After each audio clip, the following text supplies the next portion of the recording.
देखो डॉक्यूमेंटेशन में डॉक्यूमेंट्स कौन कौन से होते हैं। सबसे पहला टैक्स इनवॉइस। टैक्स इनवॉइस कब इशू करना होता है हमने? जब सामने वाले रेसिपिएंट से टैक्स कलेक्ट करना हो तो टैक्स इनवॉइस। अब टैक्स इनवॉइस कौन इशू करता है?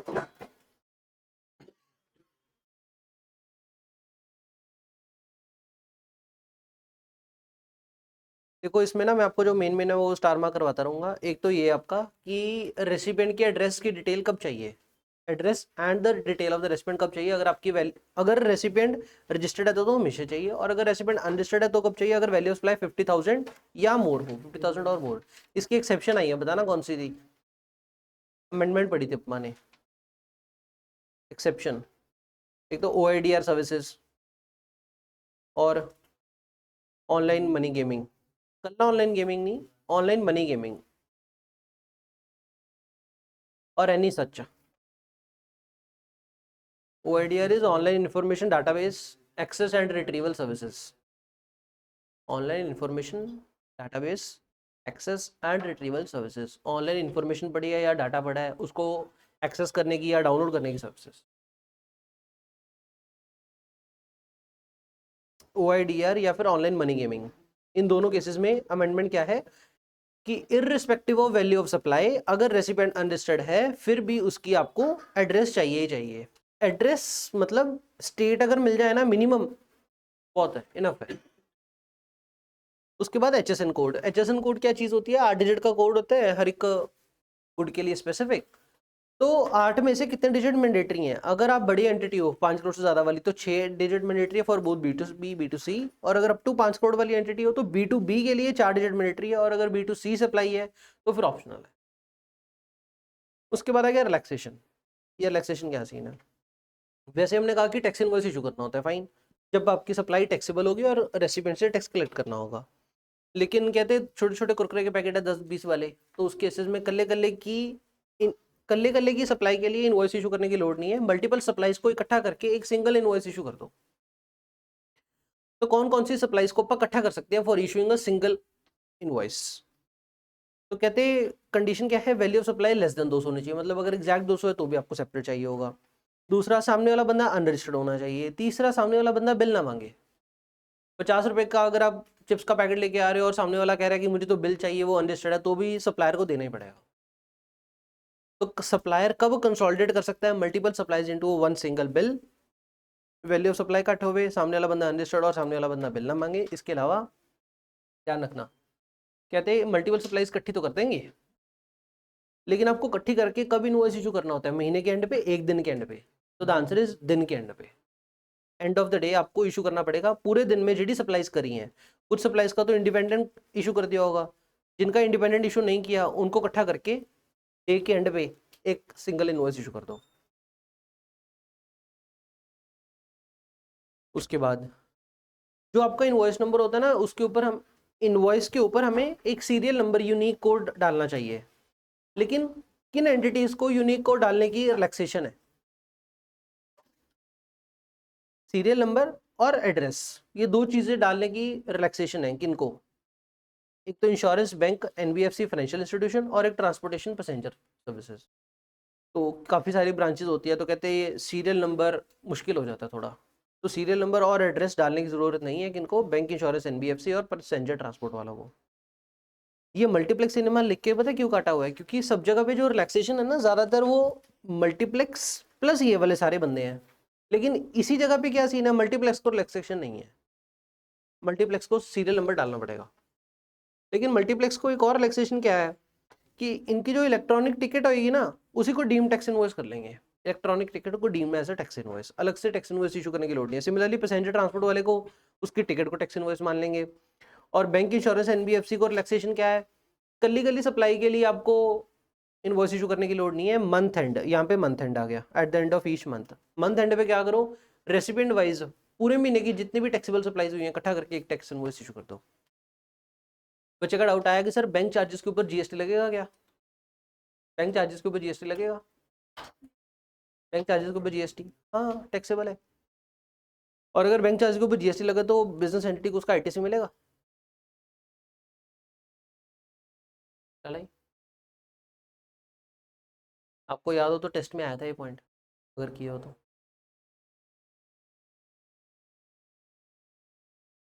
ठीक है जी, तो रिलैक्सेशन क्या पड़ी, हो गया बस। एक और बात ध्यान रखो, कब कब मल्टीपल रेसिपिएंट इकट्ठे करने, कब कब रेसिपिएंट वाइज इशू करना है।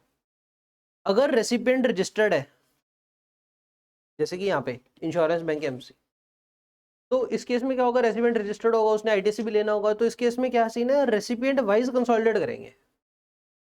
मल्टीपल रेसिपिएंट नहीं इकट्ठे करने, एक रेसिपिएंट को मल्टीपल सप्लाईज जो एक महीने करी है सबका इकट्ठा टैक्स इनवॉइस। लेकिन ऊपर ये वैल्यू ऑफ सप्लाई वाला क्या सीन था, लेस देन 200 वाला, रेसिपिएंट अनरजिस्टर्ड था, उसको आईटीसी तो चाहिए ही नहीं। In this case multiple recipient इकट्ठे कर दिए इन अ सिंगल इनवॉइस, इस चीज का ध्यान रखना। फिर ये manner of issuing tax invoice क्या सीन है कि गुड्स के लिए 3 कॉपी चाहिए आपको और सर्विस के लिए 2 कॉपी चाहिए। एक और बात बताऊं, अगर आप ई इनवॉइस इशू कर रहे हो तो डुप्लीकेट ट्रिप्लीकेट कॉपी नहीं चाहिए, ये इंपॉर्टेंट है। ई इनवॉइस अगर बना रहे हो तो डुप्लीकेट ट्रिप्लीकेट नहीं चाहिए, इधर ही लिख लो, इधर ही लिखो, यहाँ पे जो लिखा हुआ है ना 3 चाहिए 2 चाहिए। However for E invoice, however in case of e-invoice,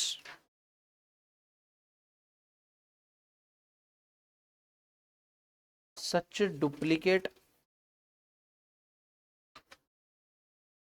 or triplicate copy is not required.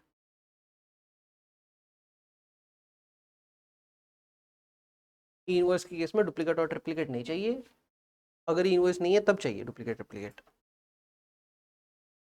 Exception वाली चीजें ध्यान से पढ़ा करो, अपन जनरल लॉ पढ़ लेते, एक्सेप्शन अपने को ध्यान नहीं होता और पेपर में आता है एक्सेप्शन।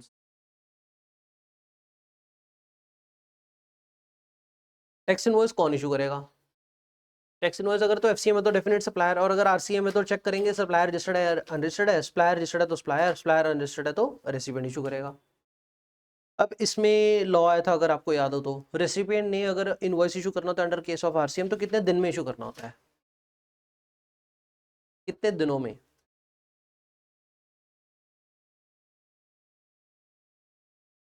वो तो टाइम ऑफ सप्लाई निकालने के लिए था 31 डेज, इधर 30 डेज है, 30 डेज फ्रॉम, गुड नहीं हो सकते।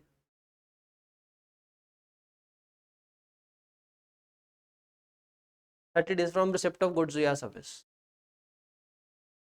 सर्विस नहीं लिखाया वो आई सी, और जो टीओएस ਦਾ लॉ ਸੀ ਉਹ ਕੱਲਾ सर्विस ਦਾ ਸੀ, ਚੈੱਕ ਕਰ ਲਓ ਪਿੱਛੇ ਜਾ ਕੇ ਟਾਈਮ ਆਫ ਸਪਲਾਈ ਐਕਸ਼ਨ, ਜਦੋਂ टीओएस ਦਾ ਸੀ ਉਹ ਕੱਲੀ service the C. Time of supply in case of service क्या था, एज 30 डेज नहीं ऐसे। चलिए गल सुनो, आरसीएम का अगर केस है, सप्लायर अगर अनरजिस्टर्ड है, मतलब रेसिपिएंट ने अगर इनवॉइस इशू करना है तो रेसिपिएंट ने कितने दिन इशू करना है, इन 30 days from receipt of goods और सर्विस।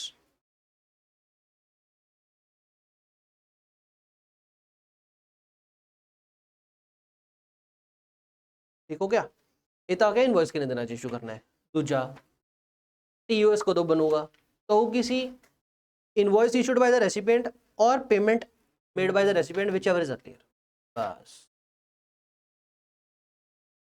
खोलिए टीओएस, टीओएस चैप्टर खोलिए, उसमें देखो आरसीएम का लॉ क्या लिखा पाने कि अगर रेसिपिएंट ने इशू करना होता है तो टीओएस का लॉ क्या था, date of issue of invoice और date of payment whichever is earlier, right. तो इधर 30 डेज फिर से नहीं है, ये आपको ऊपर लिखवाया था, पहले पेज पे लिखवाया था जहाँ पे last date of issue of invoice था ना, last date of issue of invoice वहां पे लिखवाया था। इनवॉइस कितने दिन इशू करना वो अड्ड गल है, टाइम ऑफ सप्लाई कदों है वो अड्ड गल है। इतने फिर तो लिख लो, अमेंडमेंट है इंपॉर्टेंट है।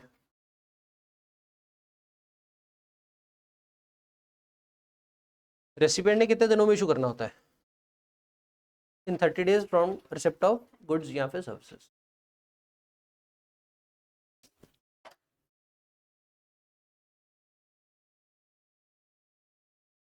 टीओएस भी रिकॉल करवाई दो मुझे, ठीक है। आरसीएम का टीओएस रिकॉल करवा दो बस। आरसीएम का टीओएस ऐसे था, गुड्स के लिए अलग सर्विस के लिए अलग, अगर तो गुड्स का केस है तो लॉ क्या था आरसीएम का, सिर्फ date of receipt of goods, date of payment,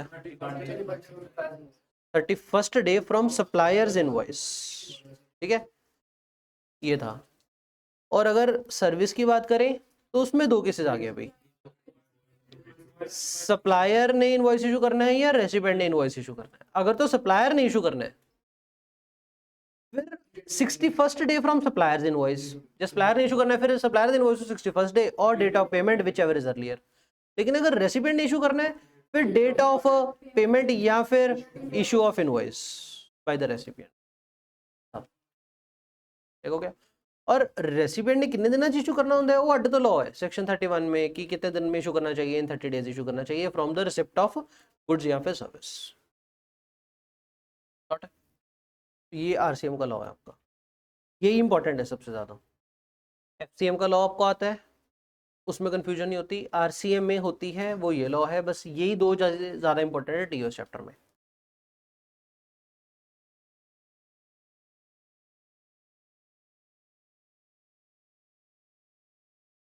तो मैं एडवांस का डाउट क्या आया था वो वाला, एडवांस टीओएस में एडवांस का डाउट पूछा था तो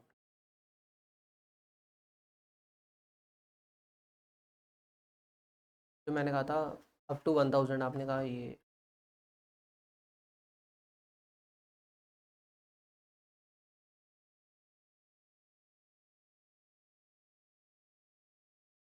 इनवॉइस आ जाओ। इनवॉइस में ज़्यादा कुछ इंपॉर्टेंट नहीं है। पहली बात, किसने इशू करना होता है, मतलब कब अट्रैक्ट होगा इनवॉइस की प्रोविजंस, कहते हैं अगर आपकी एग्रीगेट टर्नओवर 5 करोड़ एक्सीड हो गई, कब, किसी भी साल में सिंस 17-18। और आपने जो इनवॉइस इशू करना है सिर्फ और सिर्फ B2B सप्लाईज के लिए करना होता है, ठीक है जी, और इसके अलावा एक्सपोर्ट्स के लिए करना होता है। अभी ये प्रोसीजर क्या है, लोड नहीं, इंटरलिंकिंग चलो पता होनी चाहिए। ये क्या सीन है कि अगर आपने इनवॉइस इनवॉइस जनरेट कहाँ से होता है, इनवॉइस इनवॉइस रजिस्ट्रेशन पोर्टल से होता है। करना क्या होता है बेसिकली, अकाउंटिंग सॉफ्टवेयर के ऊपर इनवॉइस बनाओ, वो इनवॉइस जा करके ऑनलाइन अपलोड कर दो। ऑनलाइन जब अपलोड करोगे तो कहाँ पे अपलोड करना है, आईआरपी पोर्टल के ऊपर करना है, इनवॉइस रजिस्ट्रेशन पोर्टल।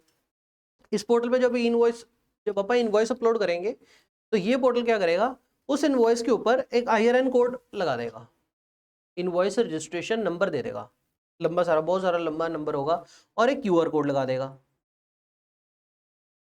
जब किसी इनवॉइस के ऊपर IRN लग गया और QR कोड लग गया, उसको हम बोल देंगे ई इनवॉइस। और अगर ये वाले दोनों में से कुछ भी अगर मिसिंग हो गया तो हम बोलेंगे वो इनवैलिड इनवॉइस है। और अगर इनवैलिड इनवॉइस है, इनवैलिड इनवॉइस के ऊपर रेसिपिएंट को एडिशन नहीं मिल पाएगा, वैलिड टैक्स इनवॉइस होना चाहिए। अब ये जो QR कोड लगता है ना, तो कहते हैं ये QR कोड को जब स्कैन करके निकालोगे तो इसमें ना इनवॉइस की सारी डिटेल निकल आएगी, अलॉन्ग विद IRN कोड भी होगा इसके अंदर। इनवॉइस के ऊपर QR होगा, QR को स्कैन करोगे, इनवॉइस की डिटेल निकल आएंगी। इनवॉइस की डिटेल का मतलब क्या हो गया, सप्लायर कौन है, रेसिपिएंट कौन है, वैल्यू ऑफ सप्लाई कितनी है, टैक्स की अमाउंट कितनी है, टैक्स का रेट कितना है, HSN कोड कितना है, प्लेस ऑफ सप्लाई कौन सी है, जो भी इंपॉर्टेंट चीज़ें सारी ठोक देना। चलो, अभी जब आपने इनवॉइस रजिस्ट्रेशन पोर्टल के ऊपर इनवॉइस जनरेट किया तो इनवॉइस रजिस्ट्रेशन पोर्टल क्या करता है, कहते हैं एक तो आपकी सप्लायर की GSTR 1 में डाटा फर्निश कर देता है, दूसरा ई वे बिल पोर्टल को सेंड कर देता है, e way bill portal e way bill generate कर देता है, दो चीज़ें ऑटोमेटिक पॉपुलेट हो जाती है। उसके बाद इंपॉर्टेंट क्या आपका, ये चीज़ हमने पहले कर ली, ई इनवॉइस में डुप्लीकेट ट्रिपलेट कॉपी नहीं चाहिए। दूसरा, amendment of the E invoice possible है लेकिन सिर्फ GST पोर्टल के ऊपर। अमेंडमेंट कहाँ पे पॉसिबल है, GST पोर्टल के ऊपर पॉसिबल है, लेकिन कैंसलेशन की अगर बात करें तो वो पॉसिबल है। एक्सेप्शन मतलब कैंसलेशन कब नहीं हो सकती, अगर ऑफिसर ने रास्ते में गुड्स को चेक कर लिया तो उसने देख लेना है रास्ते में गुड्स हैं एक्सेट्रा, फिर कैंसलेशन पॉसिबल नहीं है। नेक्स्ट, अगर आउटवर्ड सप्लाई, हाँ, अगर RCM वाली आउटवर्ड सप्लाई है तो उसके ऊपर भी लगेगा। मतलब हमने ऊपर बात पढ़ के है ना कि अगर RCM अट्रैक्ट हो गया तो इनवॉइस कौन इशू करता है, अगर सप्लायर रजिस्टर्ड हो तो सप्लायर करता है। तो कहते हैं लेट से कोई एडवोकेट एक सप्लायर है और वो सप्लायर रजिस्टर्ड है और उसकी एग्रीगेट टर्नओवर पिछले साल में 5 करोड़ भी एक्सीड करी है, तो क्या उस एडवोकेट को इनवॉइस जनरेट करना पड़ेगा अभी, आंसर इज यस। तो कहते हैं अगर उसके ऊपर टैक्स इनवॉइस इशू करने की प्रोविजन आ रही है ना तो ई इनवॉइस की भी आएगी। नहीं समझे, सप्लायर जिसके ऊपर FCM लग रहा है, एग्रीगेटर में 5 करोड़ एक्सीड करके ई इनवॉइस जनरेट करना पड़ेगा। हाँ, सिमिलरली अगर RCM लग रहा था जो सप्लायर था वो एडवोकेट था, कोई भी हो सकता है सप्लायर, कोई भी ऐसा बंदा जहाँ पे आरसीएम अट्रैक्ट हो रहा है। It can B advocate, it can B, और क्या कहोगे आप, टी सीरीज कह लो, टी सीरीज के ऊपर भी आरसीएम लग रहा है। तो भी टी सीरीज वाला, अगर टी सीरीज की एग्रीगेटर ओवर 5 करोड़ एक्सीड करेगी तो टी सीरीज, ठीक हो गया, supplier, sorry sorry, T series ना कहो, T series becomes the recipient. Supplier कौन है, ऑथर या म्यूजिशियन, म्यूजिशियन या कंपोजर, ये सभी सप्लायर हैं। अभी अगर कोई सप्लायर अरिजीत सिंह की टर्नओवर 5 करोड़ एक्सीड कर रही है और वो सप्लाई दे रहा है, उसके ऊपर आरसीएम लगेगा तो टैक्स तो टी सीरीज भरेगा ना, लेकिन इनवॉइस कौन इशू करेगा, वो अरिजीत सिंह ही करेगा और वो ई इनवॉइस इशू करेगा अगर वो सप्लायर रजिस्टर्ड है तो। एटी गाली नहीं है, बस जितने टैक्स इनवॉइस इशू करना है यार, 5 करोड़ एक्सीड करेगी तो इनवॉइस इशू, गल खत्म यार, और कुछ है ही नहीं खास, ना भी लिख देता भी इम्प्लाइड सी। एग्जम्पशन, एग्जम्पशन का मतलब क्या है, ई इनवॉइस किनू इशू करने की लोड़ नहीं है, ਜਿਹਦੇ तो इनवॉइसिंग की प्रोविजन नहीं लगती। ਉਹੀ ਤੁਹਾਨੂੰ ਮੈਂ ਸਟਾਰਟਿੰਗ ਦੱਸਿਆ ਸੀ ਵੀ ਆ ਸਾਰੇ ਬੰਦੇ ਨਾ ਕਾਮਨ ਹੀ ਹੈ, ਸਾਰੇ ਕਿਤੇ ਆਹੀ ਹੈ, insurance bank, NBFC financial institution, transportation of passenger, multiplex cinema. इतने एडिशनल किहड़ा आ गया, जीटीए, जीटीए वाला बंदा उत्थे नहीं पढ़ा, इतने आ गया। और इसके अलावा क्या आ गया, एससीजी यूनिट और सरकार। एससीजी यूनिट के ऊपर क्वेश्चन आते हैं, क्वेश्चन पता क्या आते हैं, ये रिलैक्सेशन क्या दी गई है कि ये वाले सप्लायर्स ने इशू नहीं करना। बच्चों का डाउट क्या आता है कि किसी भी एंटिटी ने अगर एससीजी को सप्लाई कर दी तो क्या इधर ई इनवॉइस लगेगा, लगेगा। सप्लायर एससीजी थोड़ी है, सप्लायर एससीजी अगर है तो एससीजी ने जब इनवॉइस जनरेट करना होगा ना, बेसिकली बात ये है, जब एससीजी ने जनरेट करना होगा ना तब एग्जाम्प्ट है, एससीजी को लोड नहीं। जब जनरेट ही किसी और ने करना है फिर वो तो करे। Supplier of GTA services, GTA चाहे है भी, मान लो दो गल है, क्या जी आ गल लिखी है ना, ये पता की कह रही है गल,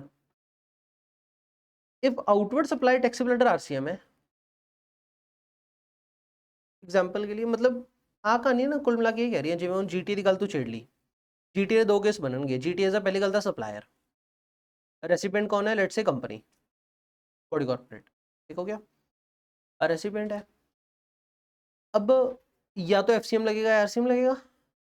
अगर एफसीएम लग गया, इनवॉइस किसने जनरेट करना है, जीटीए ने, तो जीटीए को ई इनवॉइस जनरेट करने की लोड नहीं है, सिंपल क्या कर दे, टैक्स इनवॉइस जनरेट कर दे,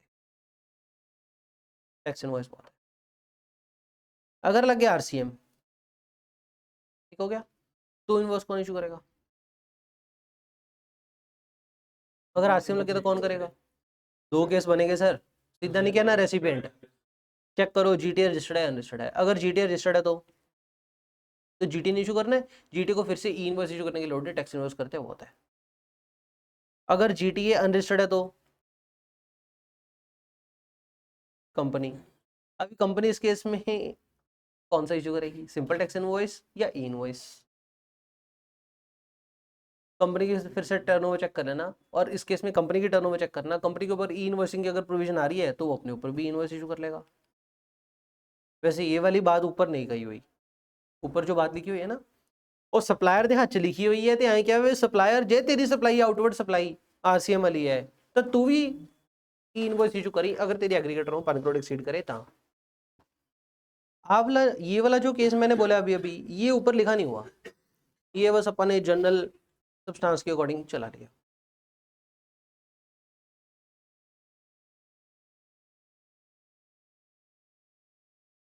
सिर्फ एससीजी यूनिट एग्जाम्प्टेड, डेवलपर नहीं एग्जाम्प्ट। बस ये ध्यान रखना कि अगर एससीजी रेसिपिएंट है तो भी आपको इनवॉइस लगेगा। के बाद exemption entity as a whole, इसका मतलब क्या है, हमने ऊपर पढ़ा ना कि बैंक वाले को ई इनवॉइस इशू नहीं करना होता, बैंक वाले को ई इनवॉइस इशू करने की लोड नहीं। तो बैंक वाला अगर बैंकिंग सर्विस दे रहा है तो नहीं करने की लोड, लेकिन अगर बैंक वाले ने गोल्ड ज्वेलरी ये बेच दिया तो उसके ऊपर जीएसटी लग रहा है, तो बताओ कि इनवॉइस जनरेट करेगा कि लोड नहीं, तो द आंसर इज कि नहीं लोड। कि बैंक को अगर छोड़ा हमने, रिलैक्स किया, तो बैंक जो भी आउटवर्ड सप्लाई कर रहा है ना, किसी भी आउटवर्ड सप्लाई के लिए नहीं है जरूरत ई इनवॉइस। कहते हैं अगर आपको रिलैक्सेशन दी गई है कि आप मतलब ना इशू करो जैसे एससीजी वालों को, तो उन्होंने ना इनवॉइस के ऊपर ये लाइन लिखनी चाहिए कि वैसे तो हमारी एग्रीगेटर वो 5 प्रोडक्ट सीड कर रही है, लेकिन हम एग्जाम्पशन मिली हुई है। इनवॉइस यहाँ पे खत्म हो गया। अब ये जो डायनेमिक क्यूआर कोड आ रहा है ना, it has nothing to do with the invoice. Invoice के ऊपर क्यूआर कोड होता है, हाँ वो अलग है, ये डायनेमिक क्यूआर कोड अलग है। ये वैसे बहुत ही नॉट इंपॉर्टेंट वाला सीन है, क्योंकि ना आज तक नहीं इसके ऊपर क्वेश्चन आया कभी, प्लस इसकी एप्लीकेबिलिटी भी कोई सेंस नहीं बनती। पता है क्या लिखा हुआ है? पता है क्या लिखा हुआ है इसमें, कि अगर आपके एग्रीगेटर में 500 करोड़ एक्सीड करेगी, 500 करोड़, तो आप अपने कस्टमर को ऑप्शन दो कि तू क्यूआर कोड के साथ पे करना चाहेगा। उसके लिए 500 करोड़, जितना नेसेसिटी चल रही है आजकल, रेडी वाला क्यूआर कोड रखी बैठा है। ठीक हो गया? दैट्स वाई ये थोड़ा इररिलेवेंट सा है, पुराना है, ये काफी पुराना हो गया, जमाना चेंज हो गया 2 साल में बहुत ज्यादा। लेकिन ना ये वाला QR code, dynamic QR code, और जो रेडी वाले रखी बैठे उसमें एक फर्क है। ये डायनेमिक क्यूआर कोड क्या चीज है, जब कस्टमर ने पे करना है ना, प्री फिल्ड अमाउंट के साथ, बेसिकली प्री फिल्ड अमाउंट के साथ जब क्यूआर कोड आता है, बेसिकली ऑनलाइन कोई पेमेंट करने जाते हैं तो ऑनलाइन स्क्रीन के ऊपर जो क्यूआर कोड दिखाता है, मोबाइल में स्कैन करते हैं तो प्री फिल्ड अमाउंट आती है उसमें, तो that is a dynamic QR code, कि मौके पे सप्लाई के हिसाब से क्यूआर कोड जनरेट किया जाता है। लेकिन जो गूगल पे, फोन पे वाले प्रिंट करवा के रख लेते हैं, वो स्टैटिक क्यूआर कोड है। तो स्टैटिक की बात नहीं हो रही, डायनेमिक की हो रही है। अब इसके लिए लॉ फोटो ये पड़ी है, लोड नहीं मथा मारने की, वैसे इररिलेवेंट सा है ये, पुराना हो गया। हाँ नहीं, क्यों बड़ी बड़ी कंपनी करती हैं? जो पॉइंट ऑफ सेल मशीन छोटी सारी होती है, छोटी जी, मतलब जहाँ पे एटीएम स्वैप होता है ना, उसमें पॉइंट ऑफ सेल, शॉपिंग करने जाते हो, तो शॉपिंग करने जाते हैं, वो कहते नहीं इतने का बिल बन गया, आप कहते हो यूपीआई। बड़े ब्रांड्स नहीं, कोई मेरी बात सुन, मेरी बात सुनो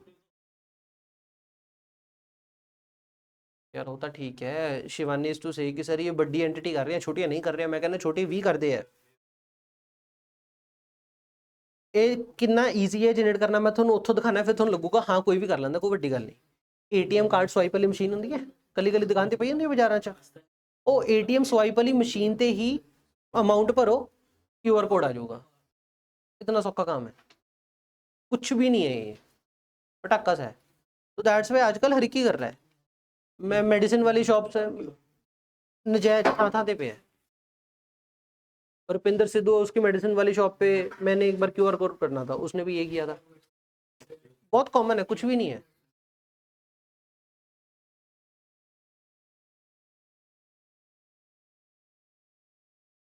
अभी ये क्या सीन है, वैसे ये लॉ ऐसा था कि ना डायनेमिक क्यूआर कोड जब रेसिपेंट को दिखाना है ना, तो आपके पास 2 ऑप्शन है। चीज़ क्या है ऐसे कि यार पहले उससे पूछो कि तू अभी पे करेगा बाद में पे करेगा। अगर वो बाद में पे करेगा तो आप पॉइंट ऑफ सेल मशीन, मतलब वही, या तो कंप्यूटर स्क्रीन, जैसे इजी डे पे जा रहे हैं तो जो स्क्रीन लगी हुई है जहाँ पे वो पंचिंग कर रहे हैं एक्सेट्रा, वो पॉइंट ऑफ सेल मशीन है, पीओएस मशीन। या फिर आप कह लो जो एटीएम कार्ड स्वाइप करने वाली मशीन है, वो भी पीओएस मशीन कहलाती है, पॉइंट ऑफ सेल मशीन। अगर कस्टमर ने मौके पे करना है तो फिर पॉइंट ऑफ सेल मशीन के ऊपर क्यूआर कोड दिखाएंगे। लेकिन अगर कस्टमर कहेगा नहीं मैं तो बाद में पे करूंगा, तो फिर पॉइंट ऑफ सेल मशीन के ऊपर क्यूआर कोड डिस्प्ले करना इज इररिलेवेंट। तो कहते हैं इन दैट केस क्या करो, इनवॉइस के ऊपर प्रिंट करके दे दो, कस्टमर को जब भी दिल करेगा 10 दिन बाद 20 दिन बाद इनवॉइस के ऊपर से स्कैन करेगा और पे करेगा। तो अगर तो पोस्ट पेड है, मतलब बाद में पे करेगा कस्टमर, तो इनवॉइस के ऊपर प्रिंट करके दे दो। लेकिन अगर तुरंत कस्टमर पे करना चाहता है तो उससे पूछो भाई तो मोड कौन सा चूज करना चाहता है। अगर वो बोले नेट बैंकिंग चूज करना चाहता हूँ मैं, या फिर ठीक है ना मोबाइल बैंकिंग, नेट बैंकिंग होगी, एटीएम कार्ड हो गया, क्रेडिट कार्ड हो गया, कैश हो गया, तो इन केसेस में फिर से पॉइंट ऑफ सेल मशीन के ऊपर भी क्यूआर डिस्प्ले करके आ करेंगे, तो रहने दो, कुछ भी ना करो। मतलब डिस्प्ले नहीं करोगे, इनवॉइस के ऊपर प्रिंट नहीं करोगे, तो भी मान लिया जाएगा कि लॉ कंप्लाइड है, प्रोवाइडेड दैट ट्रांजैक्शन आईडी जो होगी ना एटीएम कार्ड स्वाइप करवाने की एक्सेट्रा, वो डिटेल इनवॉइस के ऊपर प्रिंट कर देना, इस दिन मेरे पास इस मोड के थ्रू पैसा आ गया। लेकिन अगर कस्टमर कहे कि क्यूआर कोड के थ्रू पे करना है, तभी आपको पॉइंट ऑफ सेल मशीन के ऊपर डिस्प्ले। इतनी कहानी बहुत है।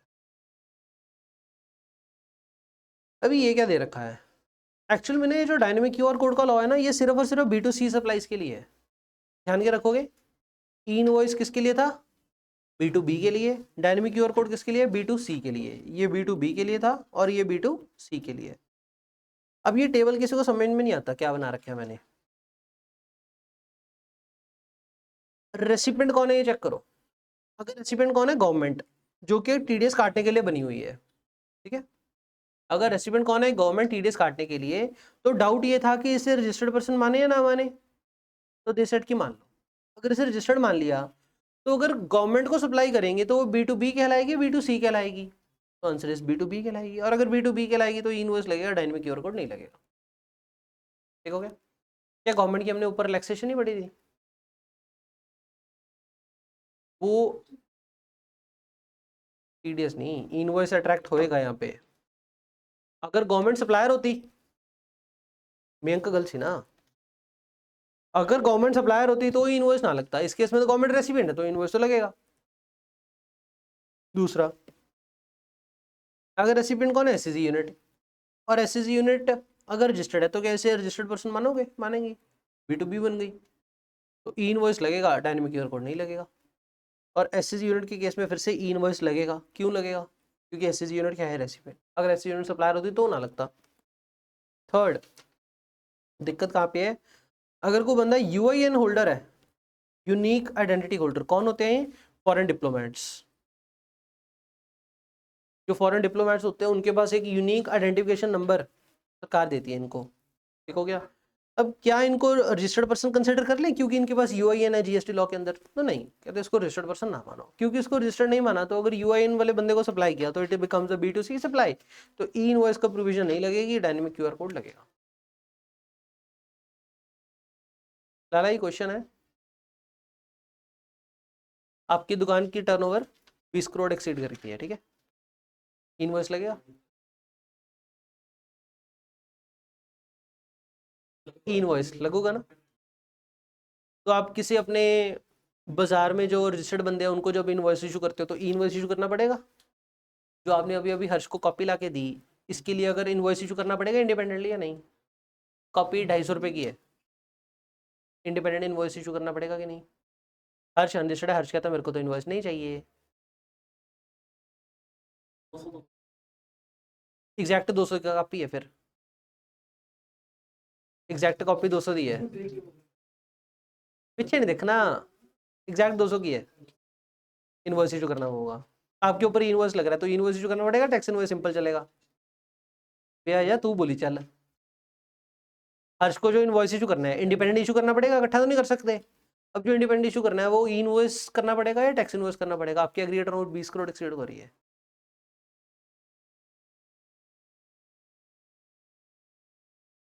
बाजार च जिन्होंने स्टेशनरी दे के आने हो, जेडी दुकानदार है उन्होंने 2 इनवॉइस दोगे, अलग इनवॉइस अलग टैक्स इनवॉइस, एक कदम आगे दोनों चो, बोल जे क्या बंदा। मुझे तो लगता है आपको समझ ही नहीं आ रहा होगा, आप कहते रहते हो कि हाँ हाँ बढ़िया बढ़िया बढ़िया। हर्ष को इनवॉइस देंगे, हर्ष के केस में टैक्स इनवॉइस लगेगा क्योंकि इनवॉइस लगता है सिर्फ B2B के लिए। ये अनरजिस्टर्ड आ गया तो इधर सिर्फ टैक्स इनवॉइस लगेगा, इनवॉइस नहीं लगेगा। अगर नील रेट सप्लाई है तो कस्टमर से टैक्स नहीं कलेक्ट करना तो टैक्स इनवॉइस नहीं लगेगा, बिल ऑफ सप्लाई लगेगा। जीरो रेट अलग है, एग्जम्प्ट अलग है। तूने नील बोला है, नील अलग है, एग्जम्प्ट अलग है, जीरो रेट अलग है। जीरो रेटेड एक्सपोर्ट वाले केसेस हो गए, इसमें इनवॉइस चाहिए। इन दोनों में टैक्स इनवॉइस ही नहीं चाहिए, इन दोनों में तो बिल ऑफ सप्लाई लगेगा। ऐसे है, कॉम्पोजिशन में बिल ऑफ सप्लाई होता था। और फिर पूर्ति,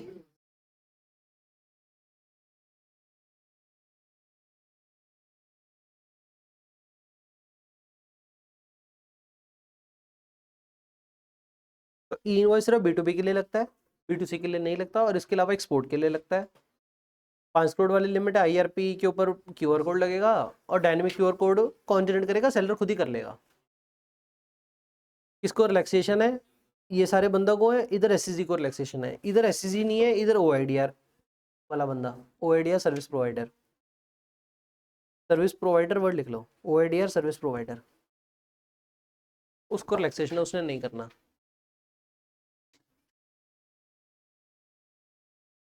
चले आगे।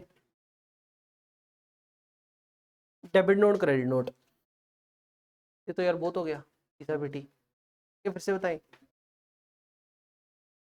दसते क्या कर रहे हैं यार। एक होता है डेबिट नोट, एक होता है क्रेडिट नोट। पहली बात, दोनों ही कौन इशू करेंगे? सप्लायर। डेबिट नोट कब इशू करना है? जो आउटपुट टैक्स अगर डेबिट नोट इशू होगी तो आउटपुट टैक्स लायबिलिटी इंक्रीज होगी, लेकिन कब इशू करना है? जब सामने वाले से पैसे और लेने हैं। क्यों और लेने हैं?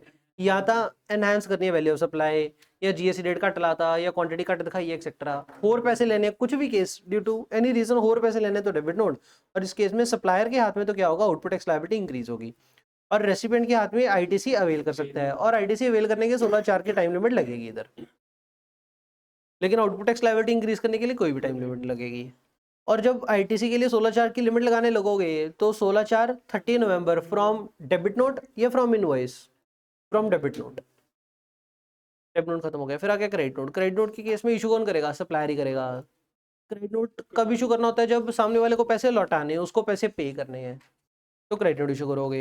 अगर क्रेडिट नोट इशू हो गया तो आउटपुट टैक्स लायबिलिटी कम हो जाएगी। लेकिन कुछ केसेस ऐसे होते हैं कि सामने वाले को पैसा तो दोगे लेकिन आपकी आउटपुट टैक्स लायबिलिटी कम नहीं करने देंगे। कैसे? वो वाले कौन से केसेस? सेकेंडरी डिस्काउंट वाले, अग्रीड ना हो discount at the time of supply, commercial credit note वाले, आउटपुट टैक्स लायबिलिटी कम हो जाएगी और रेसिपिएंट के हाथ में आईटीसी रिवर्स होगा। ठीक हो गया? अब मेरी बात सुनना, अगर कॉमर्शियल क्रेडिट नोट इशू हुआ, क्या आउटपुट टैक्स लायबिलिटी कम होगी? क्या सामने वाले को आईटीसी रिवर्स करना पड़ेगा? नो, सामने वाले को आईटीसी भी रिवर्स करने की लोड़ नहीं। अगर आउटपुट टैक्स लायबिलिटी कम होगी तभी आईटीसी रिवर्स करो, अगर नहीं हो रही तो आईटीसी रिवर्स करने की लोड़ नहीं है। चले आगे, बस इतना ही था। बिल ऑफ सप्लाई कब इशू करना होता है? जब बिल ऑफ सप्लाई कब इशू होता है? जब रेसिपिएंट से टैक्स कलेक्ट ना करना हो, या तो कंपोजिशन वाला केस या फिर एग्जम्प्ट। जब मैंने बोला एग्जम्प्ट तो इसी में तीन चीजें आ गई, या तो नॉन टैक्सेबल सप्लाई, या फिर निल रेटेड, या फिर होली एग्जम्प्ट। तो एग्जम्प्ट और होली एग्जम्प्ट में फर्क होता है, ठीक है जी। एग्जम्प्ट बड़ी टर्मिनोलॉजी, इसमें तीन आ जाएंगे। तो बिल ऑफ सप्लाई कब इशू करते हैं? Instead of tax invoice issue करते हैं, उसके बट्टे में। तो ये क्या कहानी है? कहते हैं अगर आप टैक्सेबल सप्लाई भी कर रहे हो और नॉन टैक्सेबल भी कर रहे हो, रेस्टोरेंट पे गए तो फूड भी ऑर्डर कर रहे हैं और लिकर भी ऑर्डर कर रहे हैं, तो दो डॉक्यूमेंट अलग अलग इशू होंगे, इकट्ठा भी इशू हो जाएगा। तो कहते हैं इकट्ठा इशू हो जाएगा, जिसका नाम रहेगा invoice come bill of supply. Payment voucher कौन इशू करता है? बाइफरकेट होके लगूगा, बाइफरकेट होके लगूगा, इंडिपेंडेंट, ना कॉम्पोजिट ना मिक्स, कले कली वेल। हाँ, मतलब जिਵੇਂ ਸਿੰਪਲ नहीं ਹੁੰਦਾ ਆ, ਸਿੰਗਲ ਇਨਵੋਇਸ ਜਿਹਦੇ ਵਿੱਚ ਮਲਟੀਪਲ ਆਈਟਮਸ ਹੈ, ਤੇ ਉਹ ਕੱਲੀ ਕੱਲੀ ਆਈਟਮ ਦੇ ਉੱਤੇ ਅੱਡ जीएसटी रेट लगूगा, ठीक है, ਅੱਡ टैक्स कैलकुलेट होगा। मतलब ग्रॉसरी का कह लो। और इस केस में ना यार, मैंने देखा हुआ ऐसा बिल, और प्रॉपर उसमें क्या होता है, ओ आपका दूसरा वैट भी दिखाया होता है। हाँ, जीएसटी भी हो रहा होता है उसमें, उसी में वैट दिखाया होता है कल कल की। जैसे ऊपर आपको सप्लाई की डिटेल दे दी, वैल्यू सप्लाई दे दी, नीचे जाके टैक्स कैलकुलेशन होगी, टैक्स कैलकुलेशन बता देगा कि इतनी वैल्यू के ऊपर इतना जीएसटी लग गया, इतनी वैल्यू के ऊपर इतना वैट लग गया, अड्ड दिखान दे। फिर वो टैक्स की वैल्यू टोटल करके वो ग्रॉस ਦੇ ਵਿੱਚ जोड़ती, ग्रैंड टोटल आ गया। पेमेंट वाउचर का क्या सीन है? रेसिपिएंट जब पे करेगा इन केस ऑफ आरसीएम तो पेमेंट वाउचर इशू करेगा। पेमेंट वाउचर कौन इशू करता है? रेसिपिएंट इशू करता है। कब? जब वो आरसीएम पे कर रहा है। रिसिप्ट वाउचर मतलब पैसा आ गया, पैसा किसके पास आएगा? सप्लायर के पास, सप्लायर इशू करेगा। पेमेंट है, कौन पे करेगा? रेसिपिएंट पे करेगा। तो नाम से याद रख लिया, पे रेसिपिएंट, रिसीव तो सप्लायर। अब रिसिप्ट वाउचर कब इशू करना होता है? पेमेंट वाउचर कब था? जब आरसीएम था। रिसिप्ट वाउचर कब है? जब सप्लायर से पैसा आ गया, एडवांस में आया, मतलब इनवॉइस नहीं इशू किया हुआ। अगर इनवॉइस इशू कर रखे उसके बाद पैसा आ रहा है, फिर रिसिप्ट वाउचर इशू करने की लोड़ नहीं है। डाला ही दुकान पे अगर उधारी माल बेच दिया, ठीक है, सामने वाला बंदा बाद में पैसा देने आ रहा है, क्या रसीद काटेंगे? चलो अरे प्रैक्टिकली कुछ और चलता है, इधर कुछ और है। बोले तो सही है, प्रैक्टिकली ऐसा ही होता है, इधर कुछ और है। ਜਿਹੜਾ और चीज दईए ने आप वो सिंपली ता दे रहे हैं भी चल रिकॉर्ड रह जाऊगा भी तेरा कैश आ गया भाई, क्योंकि पक्के च एंट्री आ गई तो आप इशू नहीं करते भी चल एंट्री बोली जाती है। कैश देता तो भुल ना जाइए ता पर रसीद दे देने हैं, वो हड है, ये अलग है। ये क्या बोल रहे रिसिप्ट वाउचर, ठीक है ना। ये रिसिप्ट वाउचर क्या सीन है, अगर इनवॉइस इशू नहीं किया हाले तक, उससे पहले अगर पैसा आ रहा है तो रिसिप्ट वाउचर इशू करो, डजेंट मैटर कैश में आ रहा है बैंक में आ रहा है। एक बार इनवॉइस इशू करता ऑन डॉक्यूमेंट्स कुछ तो आ गया ना कि हर्ष अगर रेसिडेंट है तो हर्ष के साथ ट्रांजैक्शन ऑन पेपर्स आ चुकी है। उसके बाद फिर से जब हर्ष पैसा देगा, इनवॉइस इशू करने के बाद जब पैसा देगा, कैश देवे बैंक का देवे, रिसिप्ट वाउचर इशू नहीं करना। रिसिप्ट वाउचर सिर्फ और सिर्फ एडवांस के केस में इशू होता है as per GST law. Invoice अगर नहीं कटे उदू पहला अगर पैसा आ गया तो रिसिप्ट वाउचर। अच्छा गल दसियो, इनवॉइस इशू नहीं किया, रिसिप्ट वाउचर इनवॉइस इशू नहीं किया, पैसा पहला आ गया ता करके रिसिप्ट वाउचर इशू करता हूँ, टैक्स देना पड़ेगा। सर तो टाइम ऑफ सप्लाई पर डिपेंड करते हैं, तो बकवास है तो भी मरी जाते हैं। ये रिसिप्ट वाउचर अलग है, टाइम ऑफ सप्लाई अलग है, टैक्स भरने के नहीं डिपेंड करेगा टाइम ऑफ सप्लाई के ऊपर। गुड्स का केस है, सर्विस का केस है। जैसे गुड्स का केस एडवांस टैक्सेबल नहीं होता, तो गुड्स के केस में एडवांस अगर आ गया तो रिसिप्ट वाउचर इशू करना पड़ेगा। वाउचर तो इशू करेंगे लेकिन टाइम ऑफ सप्लाई क्या डायरेक्ट होगा, पेपर वाले थानू घुमाना होगा ना, जे मर्जी जो मर्जी घुमा दे। सही है बात, जब मर्जी आपकी जुलूस निकाल दे, कहानी घुमा दे, आप ध्यान पड़ी नहीं होंगी गए।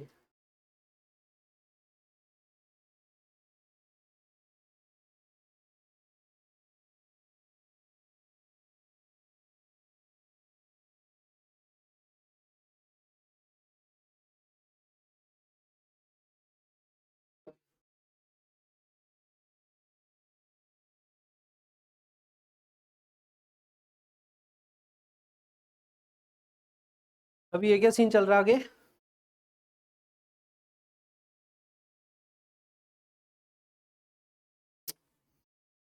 चलो रिसिप्ट वाउचर में पता लगा जब एडवांस आएगा तब इशू करना है, चाहे गुड्स का केस सर्विस का केस है वो मैटर नहीं करता। इसके अलावा रिफंड वाउचर,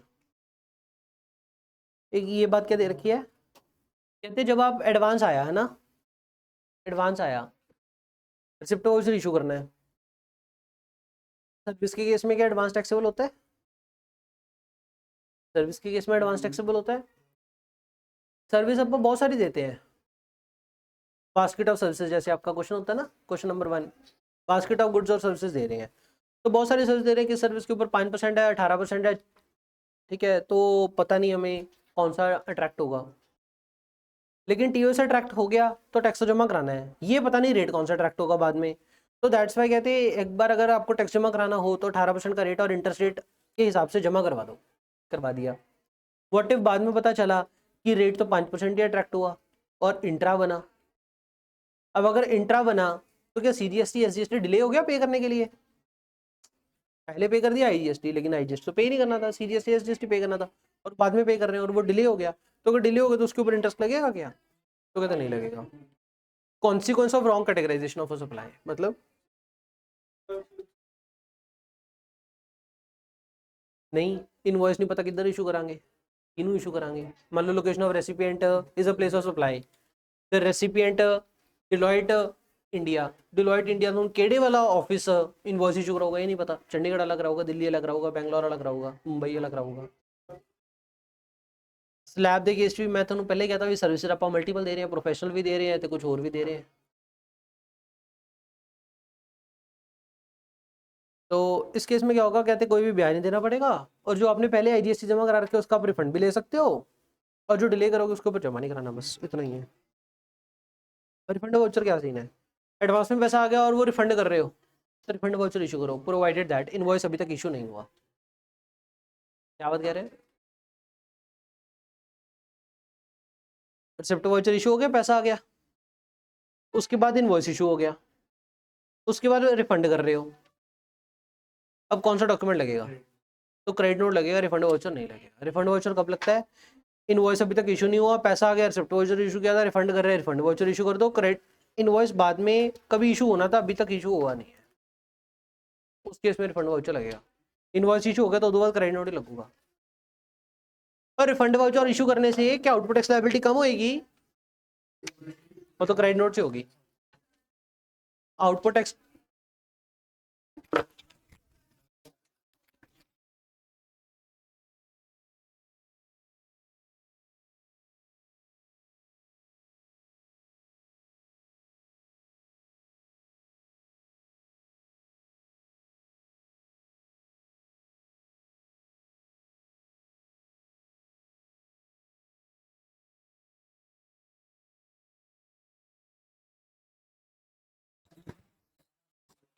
दिहाड़ी शुरू नहीं हुई, ब्रेक शुरू हो गया ना नहीं।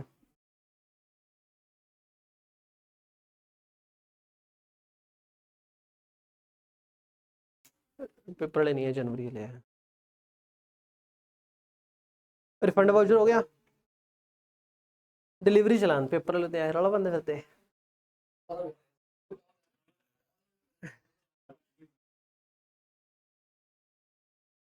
डिलीवरी चलान की सीन है, अगर कहते क्वांटिटी नहीं बता पानू उदो डिलीवरी चलान इशू कर दो। डिलीवरी चलान बेसिकली नहीं नहीं नहीं नहीं, ईवे बिल अलग है। डिलीवरी चलान कब इशू होगा?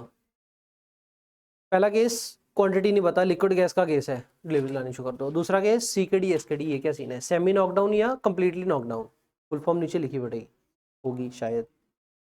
ये रही, इसका मतलब क्या है कि बड़ी मशीन है, बड़ी मशीन एक बार में ट्रांसपोर्ट नहीं हो पा रही तो मशीन के टुकड़े बांट दिए, टुकड़े बांट दिए तो कला कला टुकड़ा जा रहा है, ठीक है।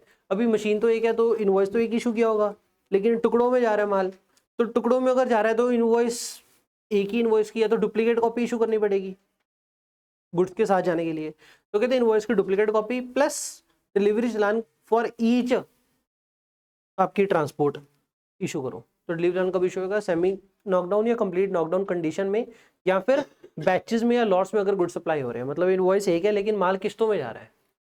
तो जो लास्ट गेड़ा होएगा, लास्ट जब ट्रांसपोर्ट होएगा सामान, लास्ट लॉट होएगा, उसके साथ ओरिजिनल इनवॉइस जाएगा। लास्ट से जो पहले वाले सारे होंगे सबके साथ डुप्लीकेट इनवॉइस जाएगा प्लस डिलीवरी चलान जाएगा। इनवॉइस इशू कदों हो जाएगा? जो तो फर्स्ट लॉट निकलने लग गया। इनवॉइस डिलीवर कदों करांगे रेसिडेंट जो तो लास्ट लॉट निकलने लग गया। उसके बाद कहते हैं वो केसेस जहां पे सप्लाई नहीं हो रही, मतलब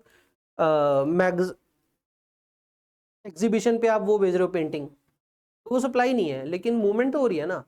जॉब वर्क के ऊपर गुड्स भेज रहे हो, मूवमेंट तो हो रही है लेकिन सप्लाई है नहीं, तो वो केसेस जहां पे मूवमेंट हो रही है लेकिन सप्लाई है नहीं तो डिलीवरी चलान लगेगा। और sale of goods on approval और रिटर्न बेसिस, फिर से मूवमेंट हो रही है लेकिन सप्लाई है नहीं तो फिर से ये लगेगा आपका। अभी बात ये आ रही है कि अगर आपकी वैल्यू सेल और रिटर्न बेसिस वाली 50,000 एक्सीड कर गई तो क्या ईवे बिल लगेगा? तो यस, ईवे बिल कब लगता होता है? सिंपली अगर मूवमेंट हो रही है, गुड्स की मूवमेंट हो रही है, सर्विस की तो मूवमेंट ही नहीं होती, सर्विस केस में ईवे बिल नहीं होता। गुड्स की मूवमेंट हो रही है, कंसाइनमेंट वैल्यू 50,000 एक्सीड कर जाए, 50,000 जो वैल्यू उठानी है इंक्लूसिव ऑफ जीएसटी उठानी है, एग्जाम सप्लाई छोड़ के उठानी है, मूवमेंट हो रही है तो ईवे बिल लगेगा, फिनिश। सप्लाई है नहीं है डजंट मैटर, मूवमेंट है तो ईवे बिल लगेगा। और मूवमेंट है तो ईवे बिल लगेगा, सप्लाई है तो e way bill plus tax invoice, supply नहीं है e way bill plus delivery challan. और अगर एग्जाम्प्ट गुड है तो ऐसा बोल दे e way bill plus bill of supply. अगर एग्जाम्प्ट गुड्स है तो बोल दे e way bill plus bill of supply. Goods की वैल्यू 78,000।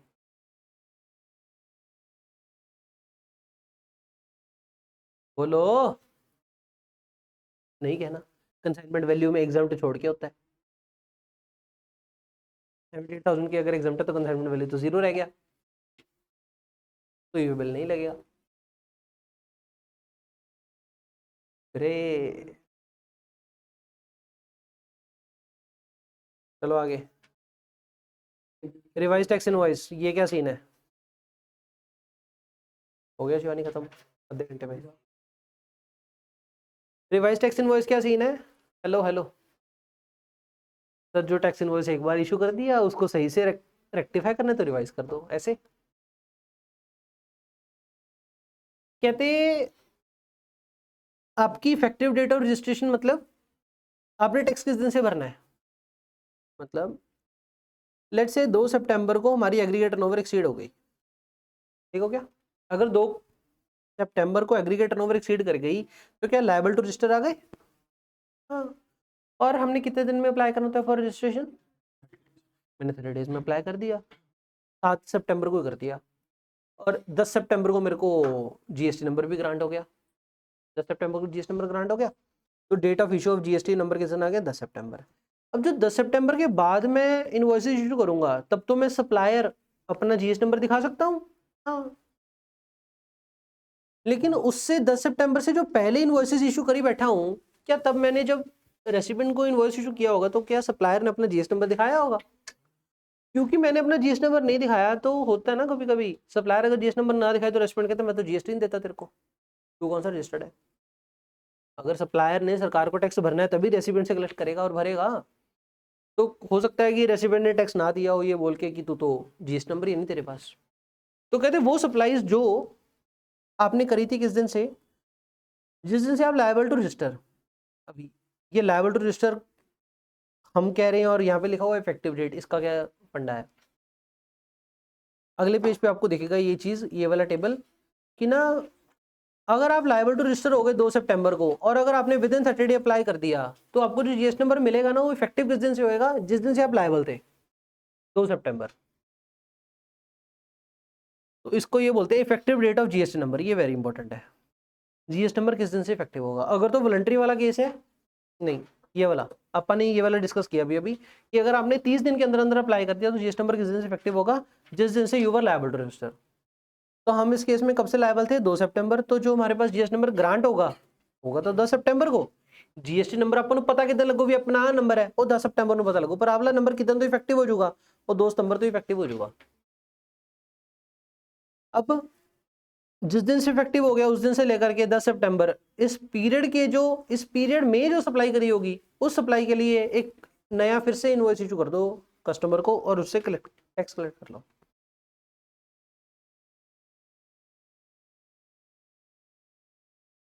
टक्कर लाए थे, बाद में डस्टबिन में डालेंगे, साइड दे इसको।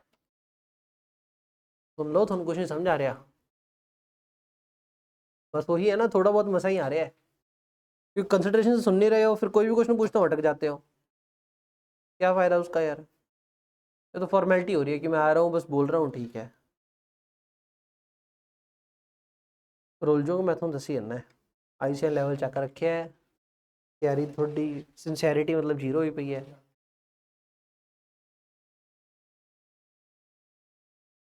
एक्चुअली पता की है, मैं दुविधा च है, ਤੁਹਾਨੂੰ ਲੀਨੈਂਟ ਛੱਡਦਾ ਹੈ ਤਾਂ ਮਰਦਾ ਹੈ, ਤੁਹਾਨੂੰ ਕਹਿੰਦਾ ਇੱਥੇ ਬੈਠੇ ਰਹੋ ਤਾਂ ਮਰਦਾ ਹੈ। मैं दोनों पासे मरिया मरिया, ਤੁਹਾਨੂੰ ਕਹੂੰਗਾ ਇੱਥੇ ਬੈਠੇ ਰਹੋ तो उसको कहूँगा सर साडा काम ही नहीं होया, ਤੁਹਾਨੂੰ ਕਹੂੰਗਾ आपदे हिसाब ਨਾਲ कर लो घरे बह के, वो आप कर ही नहीं रहे, ਲੀਨੈਂਟ ਹੋਏ ਹੋਏ ਹੋ। ਮੈਨੂੰ ਫਸਾ ਰੱਖਿਆ ਤੁਸੀਂ, ਇਹ ਤਾਂ ਹੀ ਹੁੰਦਾ ਜਾਂ ਤਾਂ ਹੋਲੀਡੇ ਦੇ ਕਿੰਨੇ ਲੈਕਚਰ ਰਹਿੰਦੇ ਆ? 9, ਬਾਕੀ बराबर हो, लेक्चर लग गया था याद भी है। हाँ यार, पता है या तो 100% सरेंडर ही कर दो, फिर भरोसा ना करा लिए, पूरा सरेंडर भी नहीं करना पूरा करना भी नहीं, पिछ लड़ा हुआ काम।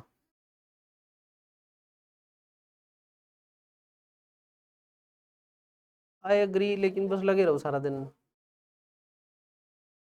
और सब्जेक्ट हो गए बस।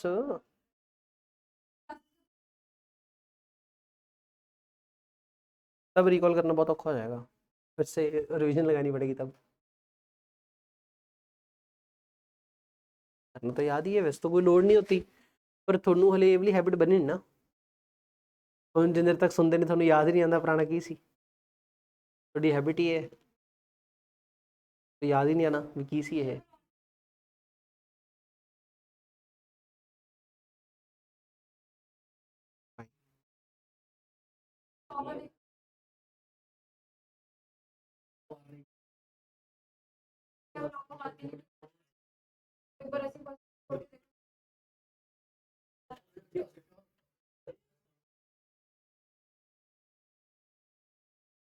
चलो यार, यार सुन लो, रिवाइज टैक्स इनवॉइस कब इशू करना होता है हमने? रिवाइज टैक्स इनवॉइस कब इशू करना होता है? जब कस्टमर से टैक्स कलेक्ट करना हो। कब कलेक्ट करना होता है? जब आपने विद इन 30 डे अप्लाई किया हो फॉर रजिस्ट्रेशन। अगर विद इन 30 डे अप्लाई कर दिया, नहीं समझ में आ रहा, कल तो देखो 3-4 केसेस हैं। 2 सितंबर को मेरी एक्सीड कर गई, 2 सितंबर को एक्सीड करके अगर मैंने विद इन 30 डे अप्लाई कर दिया तो सरकार ये बेनिफिट देती है कि जो आपको जीएस नंबर ग्रांट होगा वो इफेक्टिव किस दिन से करा देंगे? 2 सितंबर से करवा देंगे, जिस दिन से आप लायबल थे। लेकिन अगर आपने विद इन 30 डे अप्लाई ना किया, अगर आपने विद इन 30 डे अप्लाई ना किया, तो जीएसटी की जो इफेक्टिव डेट आती है ना, जो ग्रांट ऑफ रजिस्ट्रेशन होगी जो कि 10 सितंबर थी, वही इफेक्टिव डेट होगी।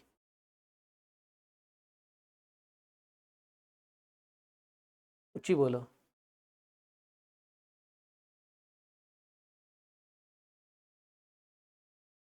नहीं, अगर अपनी 2 सितंबर ਨੂੰ एग्रीगेट टर्नओवर एक्सीड कर गई तो सरकार ਨੂੰ ਜਿਹੜਾ टैक्स भरना हो तो 2 सितंबर ऑनवर्ड्स ही भरना है। आईटीसी 10 सितंबर ऑनवर्ड्स मिलेगा। आप विद इन 30 डे अप्लाई करिए, आप आफ्टर 30 डे अप्लाई करिए, डजंट मैटर। अपनी जी आउटपुट टैक्स लायबिलिटी बनोगी वो तो जिस दिन एग्रीगेट टर्नओवर एक्सीड होगी 2 सितंबर तो ही बननी शुरू होगी, आउटपुट टैक्स लायबिलिटी इस दिन से शुरू होगी। लेकिन अगर आपने 30 डे में अप्लाई किया था तो जो इफेक्टिव डेट होगी ना जीएसटी नंबर की, जीएसटी इफेक्टिव, वो भी उसी दिन से होगी जब से लायबल टू रजिस्टर थे। क्योंकि इफेक्टिव इस दिन से होगी तो आईटीसी भी इस दिन से मिलना स्टार्ट हो जाएगा। लेकिन अगर आपने आफ्टर 30 डे अप्लाई किया था तो इफेक्टिव डेट किस दिन से है? 10 सितंबर जब ग्रांट होगा, तो जीएसटी इनपुट जो मिलेगा आपको 10 सितंबर ऑनवर्ड्स मिलेगा, पुराने पीरियड का इनपुट नहीं मिलेगा। नो इनपुट, वो हमने उधर भी पढ़ा था, सेक्शन 18 में क्या पढ़ा था कि अगर आपने विद इन 30 डे अप्लाई ना किया तो आपको कोई भी आईटीसी नहीं मिलेगा। ਉਹ ਆਈ ਸੀ ਵੀ 2 ਸਤੰਬਰ ਆਨਵਰਡਸ ਆਪਣਾ ਟੈਕਸ ਭਰਨ ਲੱਗਣਾ ਨਾ, ਤਾਂ 2 ਸਤੰਬਰ ਦੀ ਰਾਤ ਨੂੰ ਜਿਹੜਾ ਸਮਾਨ ਪਿਆ ਸੀ, 1 सितंबर ਦੀ ਰਾਤ ਨੂੰ, सॉरी 1 सितंबर की इवनिंग को, इसका आईटीसी नहीं मिलेगा। लेकिन अगर विद इन 30 डे अप्लाई कर रहे हैं तो इसका आईटीसी मिलेगा। ये भी डाउट आया था आपका कि सर कैपिटल गुड का मिलेगा इस केस में? कैपिटल गुड का नहीं मिलेगा, सिर्फ गुड्स का मिलेगा। गुड्स का मतलब raw material, WIP, finish good, तीनों का मिलेगा, तीनों का ही मिलेगा। डाउट क्या था आपका? आप कह रहे थे फिनिश गुड का नहीं मिला।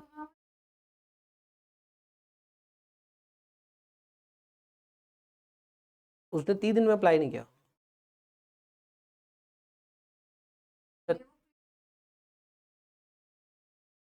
हाँ, ये भी एक और स्यापा होता है, ये भी एक स्यापा होता है। वैसे इतने मिल जाना होता है raw material, WIP, finish good, but in condition की है इनवॉइस 1 साल तो पुराना नहीं होना चाहिए, विद इन 1 ईयर होना चाहिए। आ 1 सितंबर ਲੈਣ ਲੱਗੇ, ਇਨਵੋਇਸ 1 ਸਿਤੰਬਰ ਐਂਡ ਆਨਵਰਡਸ ਵਾਲੇ ਉਹਦਾ ਤਾਂ ਆਈਟੀਸੀ ਮਿਲ ਜੂ। ਅਗਰ ਕੋਈ ਇਨਵੋਇਸ 30 ਜੁਲਾਈ ਦਾ ਹੋਇਆ ਉਹਦਾ ਆਈਟੀਸੀ ਨਹੀਂ ਮਿਲਣਾ। 30 ਜੁਲਾਈ ਉਦੋਂ ਪਿਛਲੇ ਸਾਲ ਦਾ, ਇਹ 25 ਹੈ ਤਾਂ 24 ਦਾ, 30 जुलाई 24 का आईटीसी नहीं मिलना। ये वाला रौला होगा, ये पता लग गया हमें। अब जो रिवाइज टैक्स इनवॉइस है ना,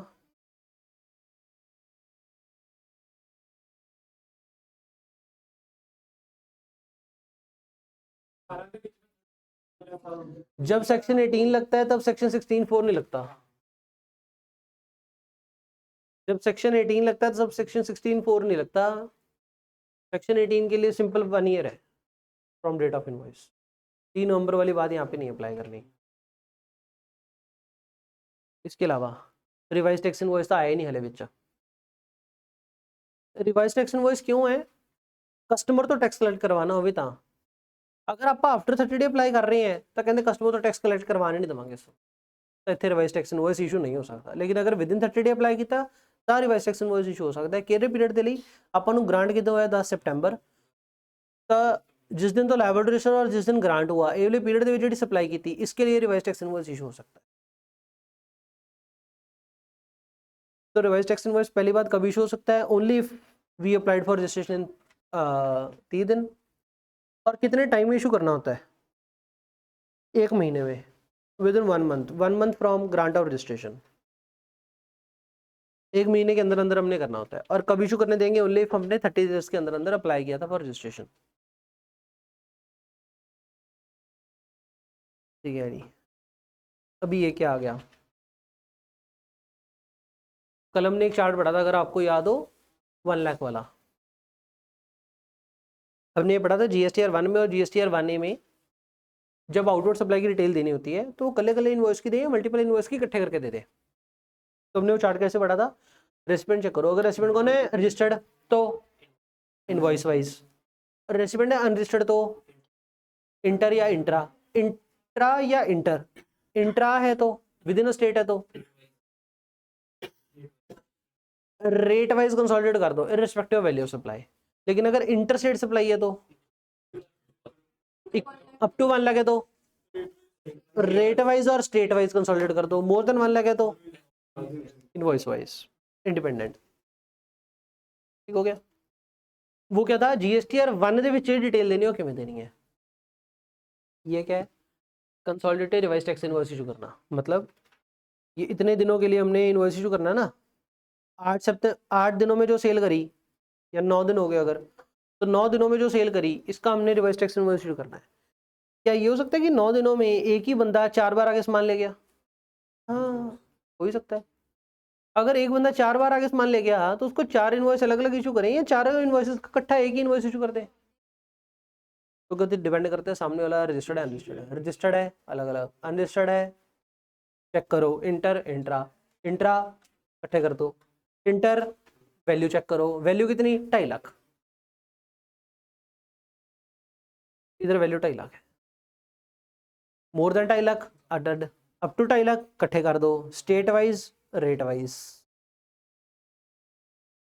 गॉट इट? प्लस जो इतने इकट्ठे करने हैं, इतने एक रेसिपिएंट दी मल्टीपल सप्लाईज इकट्ठे करनी है। जो जीएसटीआर 1 ਦੇ ਵਿੱਚ ਹੈ ਉੱਥੇ मल्टीपल रेसिपिएंट इकट्ठे करने हैं।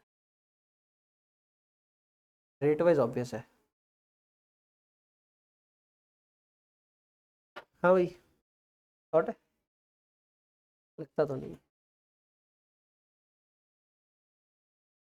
ये छोड़ो, जस्ट फॉर नॉलेज था ये।